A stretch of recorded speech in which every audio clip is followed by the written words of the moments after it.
नमस्कार दोस्तों, Z media में आपका स्वागत है। आज की बात जग्गा के साथ। दोस्तों, आज हमारे बीच में आम आदमी पार्टी के स्टार प्रचारक कंगना शर्मा जी हमारे बीच में पहुंचे हैं। जानते हैं पार्टी के बारे में उनके क्या विचार हैं और कहां कहां वो घूम के आए हैं, जानते हैं। मैडम नमस्कार। जी नमस्कार।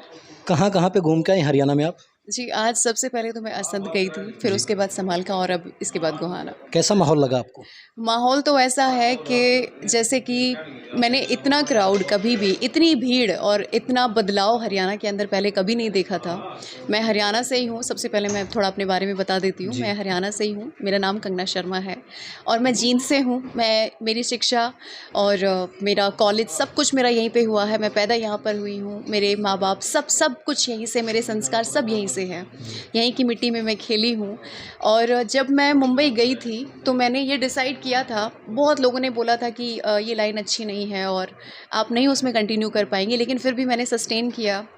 सबसे बड़ा थैंक यू तो आप सभी लोगों को जिन्होंने इतना मुझे सपोर्ट किया। उसके बाद मैंने सोचा कि सब कुछ हो चुका है, अभी अपने ही लोगों के लिए कुछ कर लिया जाए।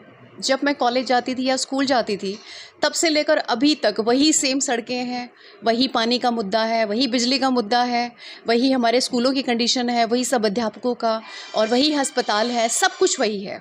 अभी तक एक भी चीज़ नहीं बदली है। तो मेरा मेन यही है कि हमारी गवर्नमेंट के पास इतना पैसा आता है।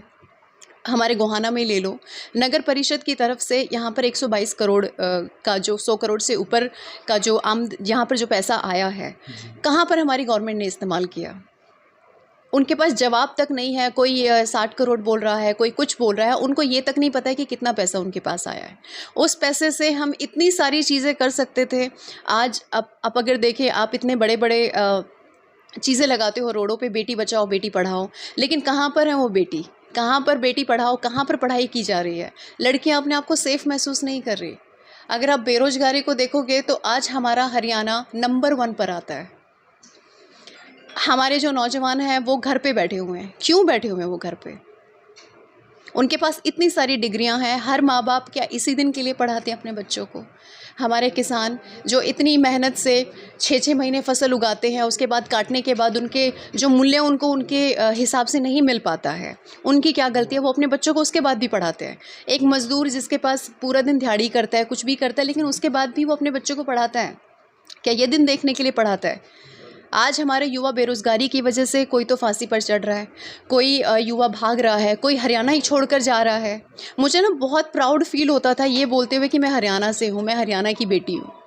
क्योंकि कहीं पे भी आप जाओ, मुझे किसी ने पूछा कि आपका संस्कृति क्या है, तो मेरे बोलने से पहले किसी ने बोला कि अरे इनका तो खेती बाड़ी है। जी बिल्कुल है खेती बाड़ी, क्योंकि हमारे किसान 6-6 महीने इंतज़ार करते हैं, बारिश का वेट करते हैं। वो सोचते हैं कि जो नेचुरल खाद है वो आए, उसके बाद बेचते हैं। और जो शहरों में, हम भी अपने आप को काउंट करते हैं क्योंकि अब हम लोग शहरों में रहते हैं।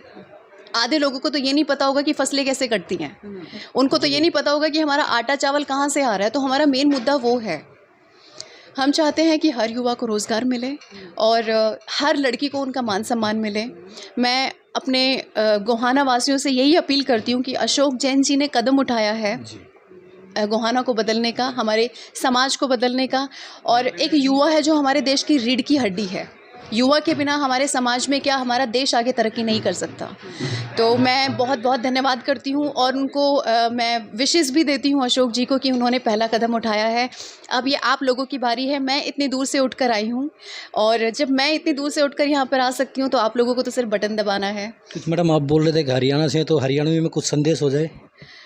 मैं तो ये कहूँगी कि देखो, जब अपनी भ्रष्टाचार जब आड़ा इतना पड़ गया तो अपनी झाड़ुए उसने कंट्रोल कर सका है।